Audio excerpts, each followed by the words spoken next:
سلام دوستان، به چنل خبری شنیوز خوش اومدید. در حالی که نام هایپ طی سالهای گذشته با بزرگترین ستاره‌های موسیقی کره مثل BTS، نیوجینز، لسرافیم و 17 گره خورده بود، حالا نام این کمپانی عظیم درگیر یکی از بزرگترین بحران‌های تاریخ صنعت سرگرمی کره شده. هایپ در ماه‌های اخیر با بحران‌ها و حواشی گسترده‌ای مواجه شده. مقامات قضایی کره اتهاماتی جدی از تخلفات مالی و کلاهبرداری بورسی رو متوجه این شرکت و بنیانگذار اون پیدینیم کردند. در پی این اتهامات پلیس سئول اقدام به درخواست حکم بازرسی و توقیف دفاتر هایپ کرده و تحقیقات رسمی در جریانه. همزمان تنش‌های داخلی در هایپ منجر به استعفای برخی مدیران ارشد و حتی اقدام گروه نیوجینز به قطع همکاری با این شرکت شده. در پی گزارش‌ها و شواهد اولیه، آژانس پلیس سئول در اواخر می 2025 درخواست صدور حکم بازرسی و توقیف برای دفتر مرکزی شرکت هایپ رو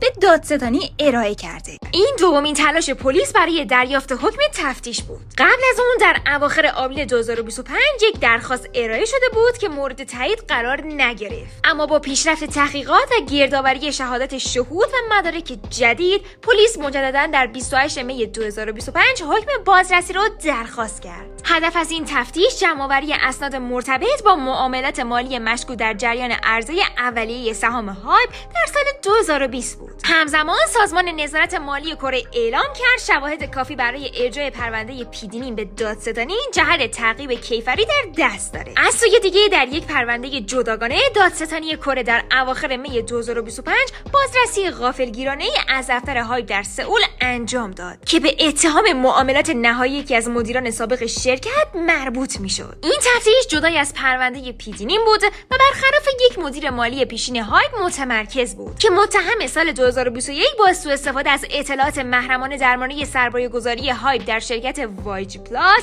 اقدام به خرید سهام اون شرکت و کسب سود غیر قانونی کرده. بر اساس گزارش‌ها این مدیر که با نام مستعار آ معرفی شده بود، حدود 240 میلیون وون معادل $175,000 سود نامشروع از این طریق به دست آورده بود. شرکت هایپ ضمن تایید همکاری کامل با بازرسان تاکید کرده که فرد مذکور در زمان تحقیقات دیگر کارمند شرکت نبوده. از سوی دیگه پیدینیم متهمه که پیش از عرضه عمومی سهام هایپ در سال 2020 سهامداران قبلی شرکت رو گمراه کرده و به اونو اعلام کرده بود برنامه‌ای برای ورود به بازار بورس وجود نداره. این اظهارات باعث شد که برخی سرمایه‌گذاران زود هنگام سهام خود را واگذار کنند، در حالی که به طور پنهانی پیدینیم با یک شرکت صندوق سرمایه‌گذاری خصوصی متعلق به نزدیکان خود توافق کرده بود که بخشی از سود حاصل از IPO رو با اونا تقسیم کنه. طبق گزارش‌ها پیدینیم سهام این سرمایه‌گذاران رو با همکاری اون صندوق‌ها تصاحب کرده بود و بعد روند عرضه عمومی رو پیش برده. پس از عرضه اولیه در اکتبر 2020 ارزش سهام های به افزایش چشمگیری یافت و پیدینیم از این توافق محرمانه حدود 400 میلیارد وون نزدیک به 300 میلیون دلار سود شخصی کسب کرد. این در حالیه که برخی سرمایه‌گذاران قبلی به دلیل افت ارزش سهام پس از عرضه متحمل زیان سنگین شدند. عدم افشای چنین قراردادهای خصوصی در مدارک IPO میتونه مصداق معاملات متقلبانه باشه. البته پیدینیم تمامی این اتهامات رو رد کرده و مدعیه که تمامی معاملات در چارچوب قوانین و پس از بررسی حقوقی انجام شده. پرونده دوم مربوط به مدیر مالی هایپ معروف به آی که گفته میشه از اطلاعات درونی شرکت برای معاملات سهام سوء استفاده کرده. اون در ژانویه 2021 و در زمانی که هایپ در شرف اعلام یک سرمایه‌گذاری تجاری در شرکت وایجی پلاس بود، مخفیانه میزان زیادی از سهام وایجی پلاس رو خریداری کرد و پس از اعلام رسمی خبر با افزایش قیمت سهام سود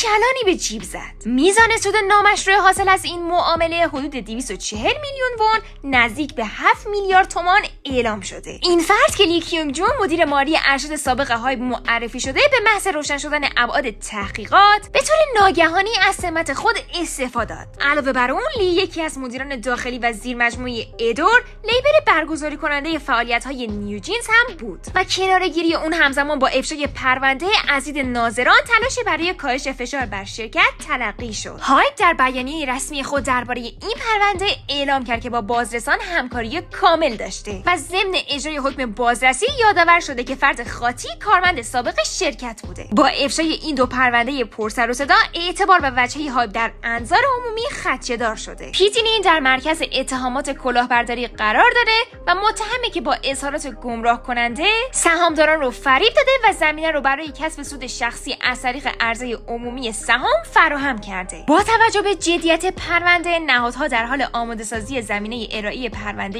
اون به دادستانی برای تعقیب کیفری هستند و در صورت صدور کیفر خاص رسمی و آغاز محاکمه، پیدینی با ریسک محکومیت سنگین از حداقل 5 سال حبس تا حتی احتمال حبس ابد روبرو خواهد بود. در شبکه‌های اجتماعی گمانه‌زنی‌های مطرحی که در صورت تشدید بحران و رسمی شدن اتهامات، پیدینی ممکنه ناچار به استعفا یا کناره‌گیری موقت از سمت خودش بشه تا از آسیب بیشتر به اعتبار شرکت جلوگیری کنه. برخی از کاربران با لحنی تند خواستار مجازات شدید اون و همدستانش شدن، چرا که اتفاقات اخیر نگرانی‌هایی رو در میان هواداران و ناظران صنعت سرگرمی درباره تاثیر احتمالی این بحران بر هنرمندان شاخص هایپ به وجود آورده. گروه‌ها و هنرمندانی نظیر BTS، نیوجینز، 17، TXT، لسرافیم بخش اعظم موفقیت و ارزش هایپ رو تشکیل میدن. هر گونه ضربه به ثبات مدیریتی یا اعتبار این شرکت میتونه پیامدهای غیر مستقیم از جمله در زمینه فعالیت‌های تبلیغاتی، قراردادهای تجاری یا حتی روحیه هنرمندان داشته باشه. BTS که مشهورترین دارایی هنری هایپ محسوب میشه، مستقیما درگیر این مسائل نبوده و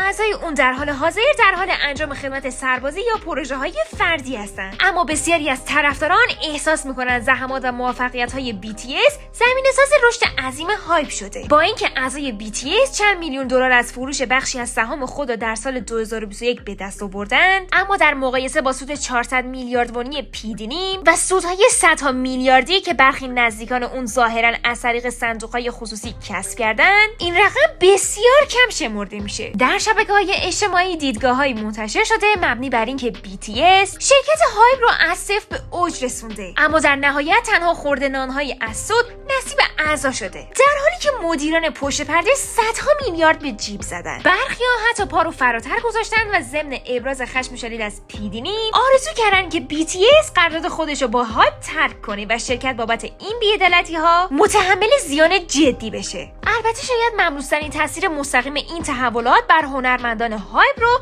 بتونیم در ماجرای نیوجینز مشاهده کنیم. گروه دخترانه نیوجینز که از موفق‌ترین پروژه‌های اخیر هایپ در نوامبر 2024 درگیر یک بحران بی‌سابقه قراردادی با شرکت شده. ماجرا از اونجا آغاز شد که مینهیجی، مدیر خلاق نامآور و بنیانگذار لیبل ادور که مدیریت نیوجینز رو بر عهده داشت، به دلایلی که ظاهراً به اختلافات با مدیریت ارشد هایپ یعنی پیدینی بر سر اختیارات و نحوه اداره ادور مربوط بود، از سمت خود کناره‌گیری کرد و تنها چند روز بعد از استعفای مین 5 عضو نیوجینز در یک نشست خبری اضطراری در سئول حضور یافتند و اعلام کردند که قصد دارند قرارداد انحصاری خود با ادور رو فسخ کنند. با این حال شرکت ادور در بیانیه‌ای رسمی ضمن ابراز تأسف از برگزاری اون نشست خبری تاکید کرد که قراردادهای انحصاری با اعضای نیوجینز کماکان معتبره و هر گونه قطع همکاری یک جانبه رو به رسمیت نمیشناسه. ادور رسما از اعضای گروه خواست به فعالیت‌های برنامه‌ریزی شده ادامه بدن و هشدار داد که ادعای فسخ قرارداد از سوی هنرمند مبنای حقوقی برای اتمام قرارداد نداره. بسیاری از تحلیلگران معتقدن رویارویی هایپ با نیوجینز و مدیر خلاقشون ناشی از تنش میان نوآوری هنری و کنترل شرکتی بوده که با افشای تخلفات مالی در هایپ شدت گرفته. سایر گروه‌ها و هنرمندان تحت لیبل‌های متنوع هایپ تاکنون تحت شعاع مستقیم این پرونده‌ها قرار نگرفتند و برنامه‌های کاری و انتشار آلبوم‌های اونا طبق روال قبلی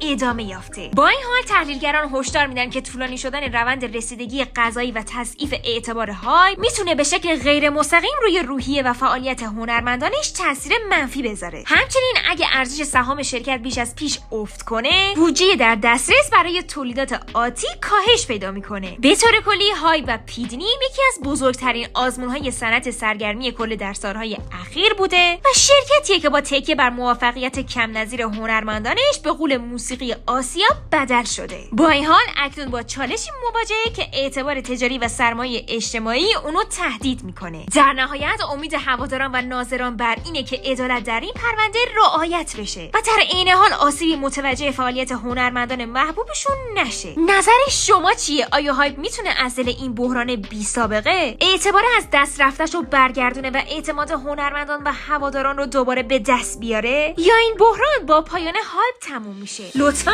نظراتتون رو برای ما کامنت کنید و اگه از این ویدیو خوشتون اومده لایک و سابسکرایب فراموشتون نشه.